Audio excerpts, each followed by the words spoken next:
psalm that we read this morning, Psalm 3, is one of my favorites. It's such a comforting scripture to read that God is our shield. God is our encourager. And when we are down, when we're hanging our head because we've been beaten down by life or whatever trial we're going through, He is the lifter of our heads. He will lift us up, and we can look at Him and His glory. And I think that is a wonderful illustration and a beginning for today's message. We're continuing our series on Embrace the Chaos. Trust God and embrace the chaos. And trusting God through times of uncertainty. And we've been talking about Daniel. And I know I always recap the previous week a little bit, but it's really kind of important this week because chapter 2 is what we talked about last week, and it very much leads into chapter 3. And last week we were talking about Nebuchadnezzar's dream, and how Nebuchadnezzar had a dream, and he dreamt of this giant statue of a man. And it had a gold head and silver shoulders, bronze waist and thighs, and iron legs, and then iron and baked clay feet. And as he was dreaming, as we stand there watching it, a rock came out of nowhere that was cut from a mountain, but not by human hands. And it struck the feet of the statue, and it crumbled down, and it crumbled to dust, and it blew away with the wind.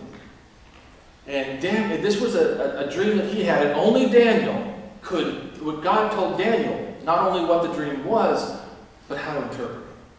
And Daniel was the one that came in and told him that he was the head, Nebuchadnezzar was the head, he was the gold head, his kingdom would be the greatest, and then other kingdoms would come and just kind of get worse and weaker as they go down. But in God's kingdom, the rock was Jesus. And Jesus would come and he would establish God's kingdom. And his kingdom would crush all the other kingdoms to dust. And God would establish his kingdom that would last forever. And so what that dream said to Nebuchadnezzar was that God is in control of human history. And he says that to us today. God makes kingdoms rise and fall. So in other words, God is sovereign over this earth. Amen? God is sovereign. He is in charge, and there's no question in any way, shape, or form. And this was revealed, that is what was revealed to Nebuchadnezzar. And Nebuchadnezzar was thrilled that Daniel interpreted the dream. And he said, "Surely your God is the God of gods and the Lord of kings and the revealer of mysteries, for you were able to reveal this mystery." So he gives God all the credit. And then he promotes Daniel to one of the highest places in the land, and Daniel brings Shadrach, Meshach, and Abednego along with him to be his assistants. So those are the 2 points that we have to remember, is that Nebuchadnezzar was giving God all the credit and acknowledging that he was the God of gods in all the world, which is going to be short-lived. And then Shadrach, Meshach, and Abednego came along with it. That all factors into what we're looking at today. Because now we're going to look at one of the most famous and favorite stories in the Bible. The story of Nebuchadnezzar's statue and Shadrach, Meshach, and Abednego. Does anybody remember singing the song in Sunday school when we were kids? Shadrach, Meshach, and Abednego. That's the only thing. I remember that tune. That's all I know. But as we get into chapter 3, so you might want to turn to Daniel chapter 3. I think we're going to start reading. I don't know. We'll start reading and we'll get there.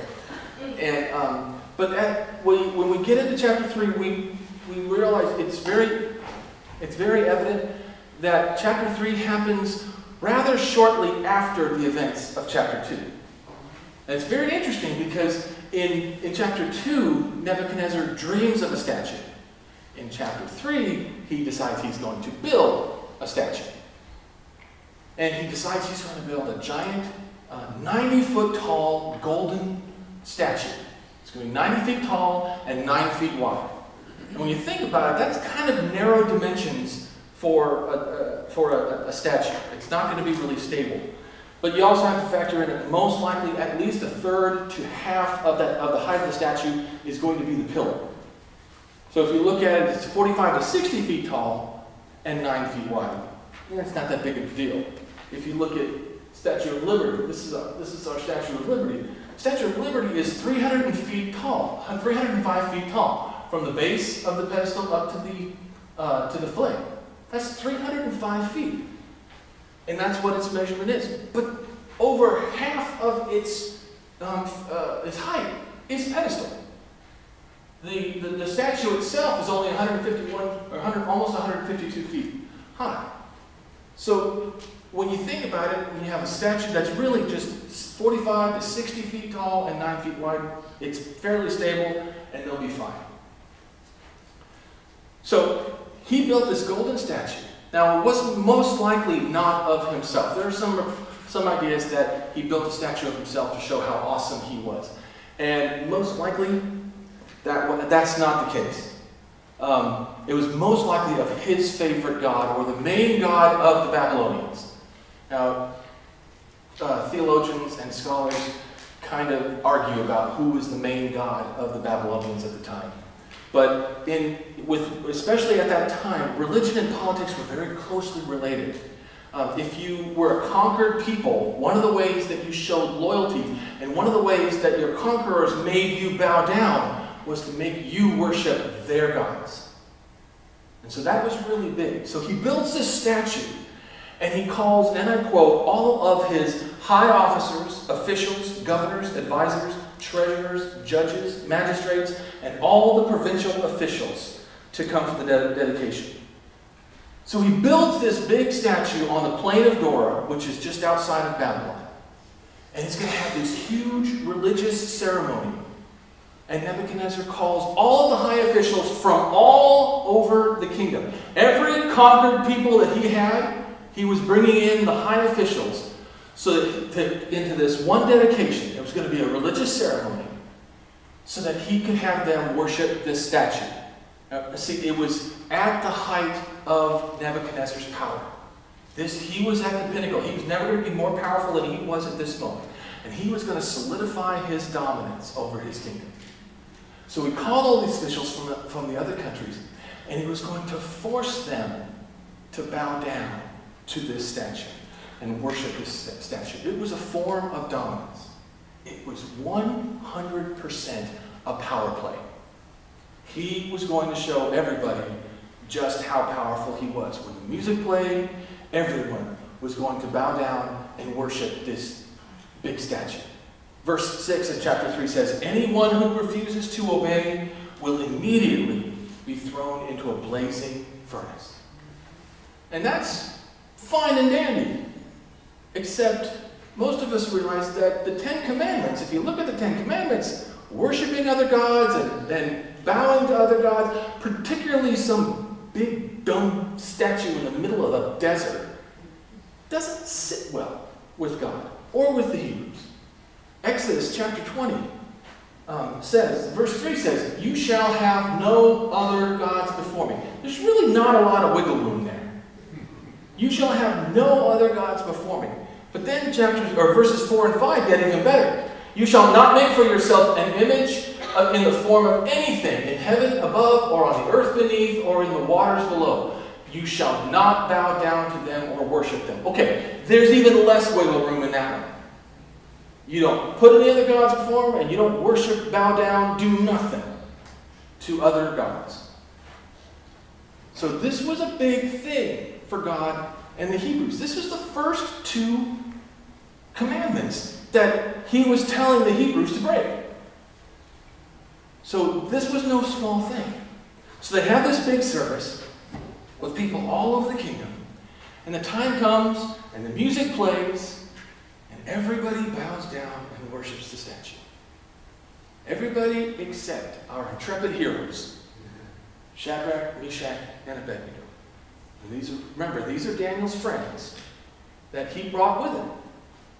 Understand that if you have this picture in your mind, most likely these three, Shadrach, Meshach, and Abednego, were standing with the other wise men, the other astrologers and magicians and sorcerers. They weren't sneaking around. They didn't go home and hide and just kind of ditch the ceremony. They didn't do anything in secret, but neither did they make a big deal. They simply continued to stand. Problem was, they were standing with the guys who Daniel had just shown up in chapter 2. If you remember, Nebuchadnezzar said, hey, I had this dream. Tell me what the dream is, and then tell me what it means. And all the other guys said, you tell us what the dream is, and then we'll tell you what it means. Only Daniel, because God gave Nebuchadnezzar the dream, and Daniel was in a relationship with God. God told Daniel what the dream was and what it meant. So basically, these guys, Daniel had just made these guys look like fools. And Daniel brought them to Shadrach, Meshach, and Abednego along with him when he got promoted. So now the astrologers and everybody saw their chance to get even. It's interesting if you think about it, because in chapter 3, it's the only chapter in the entire book of Daniel where Daniel is not mentioned. He's not part of this persecution. And honestly, I think it's because Daniel was golden. Daniel had just interpreted the dream. The God of Daniel, as far as Nebuchadnezzar was concerned, was untouchable. But that was Daniel's God. And that was Daniel that was golden. They can't get him. They're going to go after his friends. And so they saw their chance to get even. And they couldn't wait to get to Nebuchadnezzar and tell him all about what had happened. And what was interesting, when we look at the scripture, it would be Daniel 3, starting in verse 8. These guys knew exactly how to work Nebuchadnezzar. Verse 8 says, but some of the astrologers went to the king and informed on the Jews. They said to the king, Nebuchadnezzar, long live the king. They're sucking up right off the bat. You issued a decree requiring all the people to bow down and worship the gold statue when they hear the sound of the horn, flute, zither, lyre, harp, pipes, and other musical instruments. That decree also states that those who refuse to obey must be thrown into a blazing furnace. But there are some Jews, Shadrach, Meshach, and Abednego, whom you have put in charge of the province of Babylon. They pay no attention to you, your majesty. They refuse to serve your gods and do not worship the gold statue you have set up. They play Nebuchadnezzar like a cheap fiddle. Because nobody is more ego-driven in the world right now than Nebuchadnezzar. And they make this complaint intensely personal and play Nebuchadnezzar's ego. They start out, like I said, by sucking up. Long live the king. We're loyal to you, king. We're loyal to you. And then they remind him of his decree, and they remind him of the penalty for not conforming. And they say, they pay no attention to you. They refuse to serve your gods. They don't worship your gold statue. So these astrologers make sure to appeal to Nebuchadnezzar's ego, his vanity. And he says, you put these three guys in charge. And now they're not just ignoring your gods. They're defying and insulting you. So they make this very personal. So what does Nebuchadnezzar do? He goes into a fury. He's furious. He wants to see Shadrach, Meshach, and Abednego, and they bring him before him. And he tells them, okay, I believe this. I will give you one more chance. We're going to put it all together again. We're going to play the music. And as soon as you hear the music, if you don't bow down and worship this idol like everybody else, you're going in the furnace. Verse 15 says, and then what God will be able to rescue you from my power? This is all about Nebuchadnezzar and his power. Like I said, this was 100% a power play on his part. And this is their reply. Again, no big deal. They said, Shadrach, Meshach, and Abednego replied, O Nebuchadnezzar, we do not need to defend ourselves before you. If we are thrown into the blazing furnace, the God whom we serve is able to save us. He will rescue us from your power, your majesty. But even if he doesn't, we want to make it clear to you, your majesty, that we will never serve your gods or worship the gold statue you have set up. Again, they're respectful. They simply say, you don't have to give us a second chance. We're not going to do it. And our God is able to, and we believe He will deliver us from your power. But even if He doesn't, we are not going to serve your God. Nebuchadnezzar was so furious that he tells them, okay, get that furnace going and stoke it to 7 times hotter than usual. Now, most likely this was not a furnace that was necessarily reserved for executions. Most scholars think that it was most likely an industrial-sized furnace that was used to melt the gold for the statue that they were not worshiping. It was probably a really big furnace, could be even as big as this room. And it had a big door on the front, a big door on the back, and a big chimney. And they would put wood and charcoal and manure and anything they could think of in there and start it burning. And they had a big billows that was made of animal skin that they would use to force air in there and build it up and get the fire really going. So Nebuchadnezzar ordered Shadrach, Meshach, and Abednego to be tied up by the strongest men in his army. They tied them up really good. And they threw them into the furnace. Now, as an illustration of just how hot that furnace was, the scripture says when they threw them into the furnace, the guys who threw them in died from the heat. Now, they don't say how. Maybe it was the blast of the furnace that came out and caught them on fire. Maybe a lot of times when you breathe in super hot air, it boils the water in your lungs. And they died that way. Either way, however they died, they got a painful death, obeying their king and throwing these guys in the furnace. So Shadrach, Meshach, and Abednego, securely tied, fell into the roaring flames.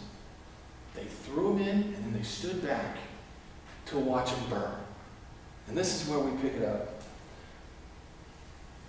Verse 20, forgive me. Daniel chapter 3, starting at verse 24, says, "But suddenly Nebuchadnezzar jumped up in amazement and exclaimed to his advisors, 'Didn't we tie up 3 men and throw them into the furnace?' 'Yes, your majesty, we certainly did,' they replied. 'Look,' Nebuchadnezzar shouted, 'I see 4 men, unbound, walking around in the fire unharmed, and the 4th looks like a god.' Then Nebuchadnezzar came as close as he could to the door of the flaming furnace and shouted, 'Shadrach, Meshach, and Abednego, servants of the Most High God, come out, come here.' So Shadrach, Meshach, and Abednego stepped out of the fire. Then the high officials, officers, and governors and advisors crowded around them and saw that the fire had not touched them. Not a hair on their heads was singed, and their clothing was not scorched. They didn't even smell of smoke. God completely, without question, 100% delivered Shadrach, Meshach, and Abednego from the furnace. Amen. And once again, Nebuchadnezzar was humbled and amazed by God's word. Verse 28 and 29 say, "Then Nebuchadnezzar said, 'Praise to the God of Shadrach, Meshach, and Abednego. He sent his angel to rescue his servants who trusted him. They defied the king's command and were willing to die rather than serve or worship any god except their own God.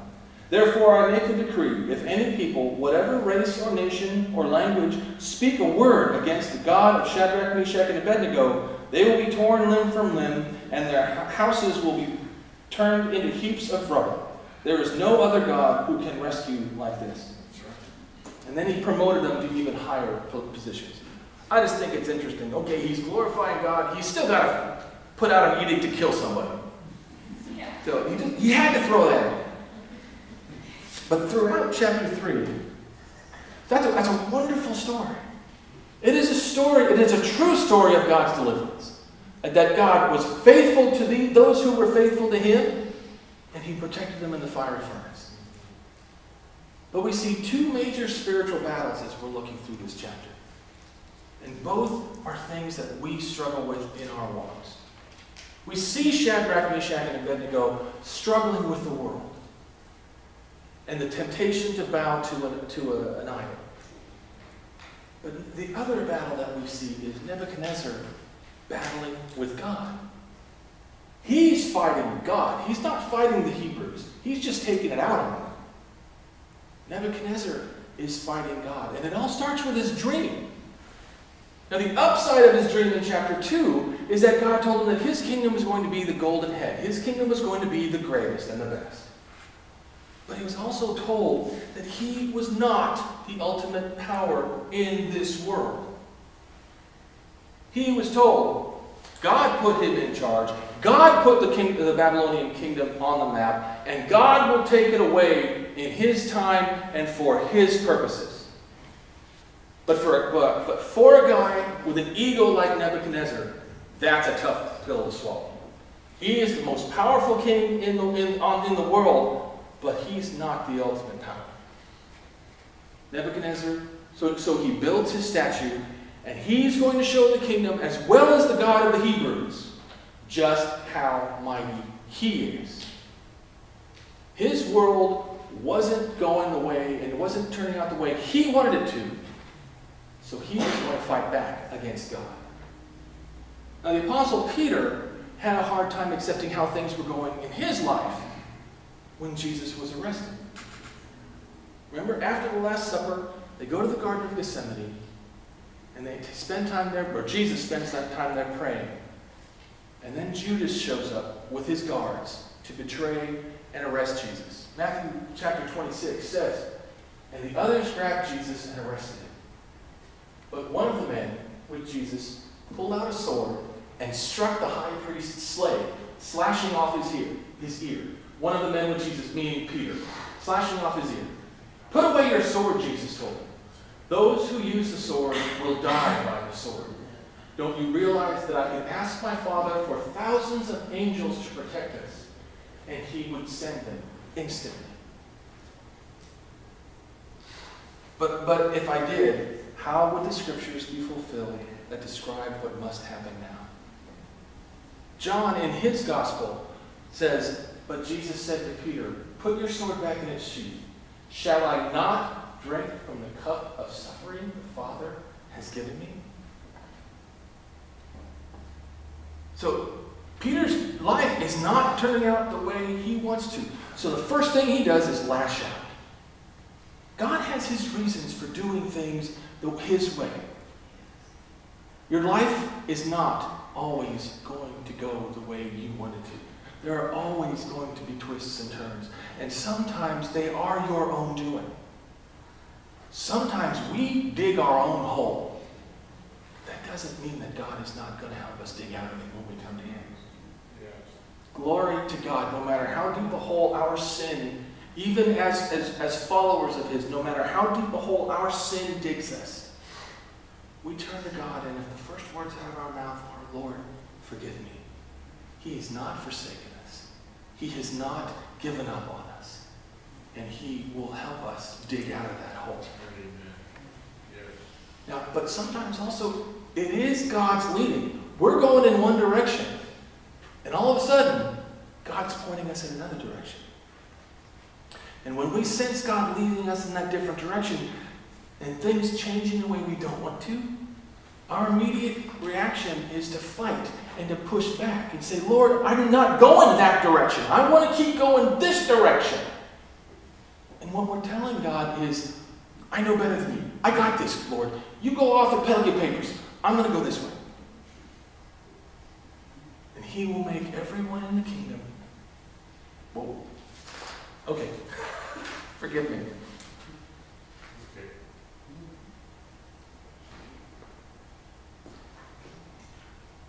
Sorry. You're telling God that I know better than you. I'm going to go my way. And what do? You grab your sword. And you start swinging. The problem is when you start swinging your sword, someone could get hurt. Peter slashed off somebody's ear. Nebuchadnezzar threw 3 innocent people into the furnace because he was fighting with God. Philippians chapter 2 says, continue to work out your salvation with fear and trembling, for it is God who works in you to will and to act in order to fulfill his good purpose. we don't always understand what's going on. But we work out, I love that, I've always loved that phrase. Work out your salvation in fear and trembling. You're going on, you don't always know why God is leading you in this direction. All you can do is trust and keep stepping. But remember, there were 4 guys in the furnace. 3 went in, but they saw 4. Now, the 4th one was either an angel. Some people believe it was the pre-incarnate Jesus. Whoever it was from God. And he was with them in that furnace. You don't always understand what God is doing in your life and why he's going this way, but you can always trust God. Amen? Yes, amen. Nebuchadnezzar was fighting God. Shadrach, Meshach, and Abednego were battling with the world. Because the world loves to set up all kinds of idols for us to bow down to.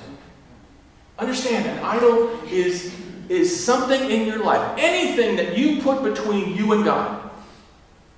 Anything that comes between you and God that is more important to you than your walk with Jesus, that's an idol. Something that steals time from you and God. Something that convinces you that you are too busy or too tired to spend time in your spiritual walk. Shadrach, Meshach, and Abednego stood among their political rivals in front of a 90-foot statue of a foreign god. And they had a choice to make. Are they going to do what was easy and bow down to it? Oh, you know what? It's just this once. And God knows my heart. That's our biggest excuse, isn't it? God knows my heart. Or, it's not that bad. It's no big deal. You know, I'm praying to God while I'm bowing to the statue.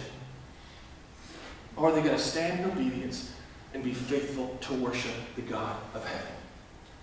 One might cost them their life. The other choice might cost them their eternal soul. Thing is, for Shadrach, Meshach, and Abednego, their choice was cut and dry. They had this big, stupid-looking statue standing in front of them. And they either bow or stand. One or the other.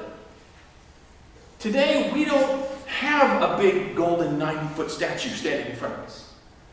We have political issues and social controversy that muddy the gospel. And we've got political groups, Christian and non-Christian, telling us that this is the only way to see this side of the story. There are things in our country today that are patently offensive to the gospel, offensive to God, and sinful. To get more political than I usually do, that vulgar and hateful law that New York passed this week on full-term abortions, that is sinful. That is patently against the Word of God, and anybody who says otherwise is dead wrong. Amen. And every person in that legal place who was clapping and cheering and smiling, if they can repent. But if they don't, I promise you they've got a special place in hell. Okay? That's as political as I get. I'm not going to go any farther. Sorry. Did I get red in the face? Sorry. Apologize. Sometimes there is only one way to see it. But we've got Christians saying on really controversial things, they are quoting Scripture right and left and saying it. They're twisting Scripture to support their side, and this guy's twisting Scripture to support his side. And if you don't believe the way I believe, you're not a real Christian. We've got internet challenges being stupid. Forgive me, I shouldn't use stupid so much, but we have social upheaval. How many of us, every time you watch the news and they report something, you hear, and social media says, why do we care what social media says? Because it's become an idol.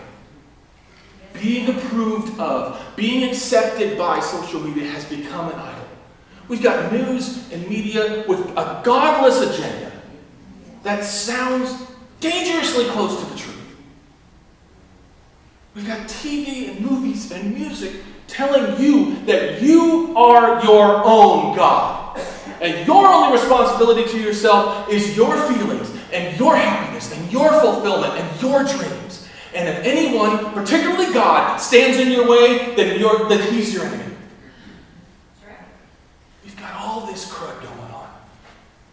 And the furnace that you face for non-compliance are social attacks and fear and guilt and confusion. There are times I wish all we had to deal with was a 90-foot statue standing in front of us. Sometimes maybe that would be easier. But we're too busy to have time for prayer and study to God.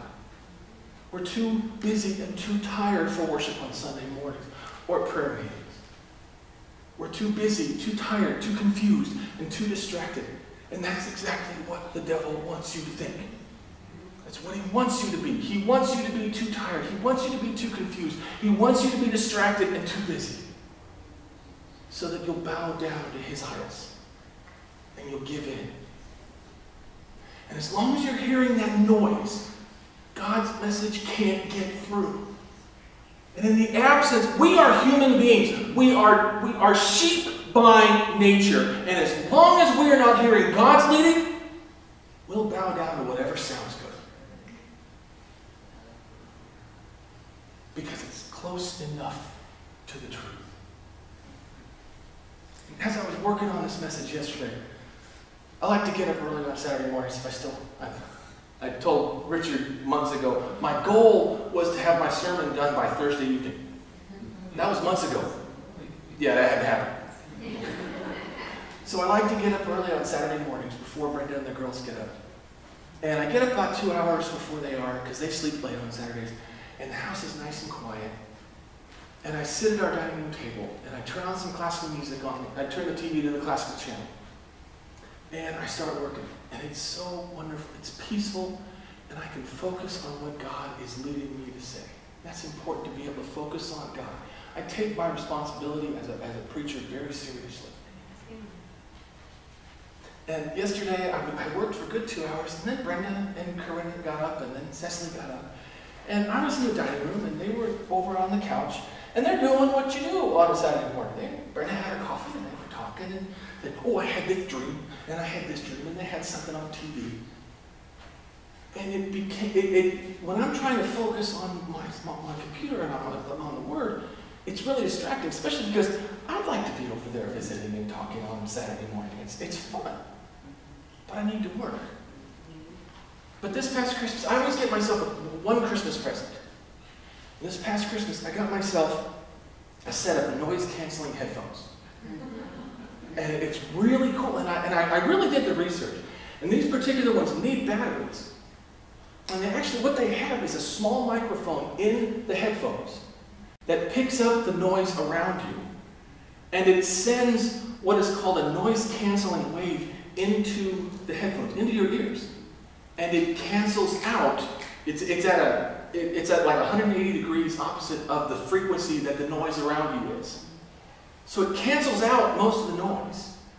And then I put on Mozart or Beethoven and something, and the music comes over the top of it. So it quiets everything down because it cancels it out, and then it puts the music over on top of it. And I didn't spend $350, $400 on these ridiculous ones. I just got an inexpensive pair, and it really works. And it's really cool. I slapped those bad boys on, and I couldn't hear anything that was going on over there, and I was focused on what I needed to do. When we take time and have a Bible study and prayer with our God, particularly that private daily time, the beauty and peace of God's truth is opposite of the noise the world and the devil is screaming at us. We get in there and that peace comes over us, and you can feel his presence. And that noise that the devil wants you so hard to be distracted by gets canceled out. Because it's 180 degrees opposite. And God's message is put on our hearts and our minds. So our personal time of study and prayer and worship actually becomes like a spiritual set of noise-canceling headphones. Where God can speak And the noise is gone. And we're focused on God. And the idols don't seem so big. And the messages don't seem so confusing because all we're hearing is the peace and leading of our God and our Savior Jesus. And you quickly find that suddenly you don't need to fight Him for control of your life. And suddenly you're trusting Him. And you're trusting His leading. And you're not confused as much by the rhetoric. I didn't say this is easy. I said this is necessary. This is noise canceling. This cancels out the world and allows God to speak over the top of it. His truth, His voice, His power comes in us. It's not necessarily overnight. You're not going to sit down for the first 5-minute Bible study that you've had and think that the peace is going to come over you. Maybe it will. And if it does, you are highly favored and blessed. But it's a time of committing that to the Lord. But also remember, the story of Shadrach, Meshach, and Abednego shows us that God will not always shield us from the fire. He didn't save them He didn't shield them from the furnace. They got thrown in. That was the ultimate test of their faith. They got thrown in. He was just with them in it. There are times that God will shield us and protect us and stop a trial from coming our way because for His time and His way, that's not what we need right now. But there are other times that He will not shield us from the flames. He will not shield us from the trial. And He will walk through it with us. Amen. Glory to God. Yes. Can you imagine? I cannot imagine a life without trusting God and walking with Him through the crud that He has led Brenda and me through in our marriage. It is a blessing to walk with God. And I praise God for your testimony here, that He has comforted you in this time. I know you lost your husband not long ago. And God is comforting her in that. And if you're struggling with your faith, I can point out 6 different people in this room right now that could talk to you and share about how God has walked through the fire with them. It's a wonderful old song that Brenda and I knew when we were working for the Gaithers years and years ago, called Through the Fire. God will take you through the fire. He will walk with you. He will carry you in that time. If I can have the band come up.